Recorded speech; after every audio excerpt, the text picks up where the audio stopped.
আলাইকুম। আমার নাম শাকিরা তাসলিম ঈশা। আবৃত্তি করছি কবি কাজী নজরুল ইসলাম রচিত লিচুচার কবিতাটি।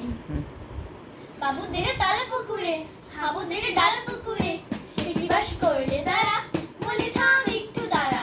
পুকুরে রই কাছে না, লিচুর এক গাছ আছে না, কোথাও না আসতে গিয়ে ইয়া বড় কাস্তে নিয়ে। গাছে গোজেই চড়েছি, ছোট্ট একটা ডাল ধরেছি, ও বাবা মরাত করে পড়েছি সরা জোরে। পড়বে বড় মালির ঘাড়ে, সে ছিল গাছের আড়ে। একটা ভাই বড় নচ্ছার, ধুমাধুম কোঠার চার, দিলে খুবই কিলো ঘুষি, একদম জোরসে ঢুসি। আমিও বাগিয়ে থাপড়, দেহা চাপিয়ে কাপড়, লাফিয়ে ডিঙো দেয়াল, দেখি এক ভিট্টু শিয়াল। ও বাবা শিয়াল কোথা, ভোলাটার ধারে হোতা, দেখি যে আটকে ওঠা, পুকুরই জালে ছোটা। আমি কই কম্ম কাবার, পুকুরেই করবে সাবার।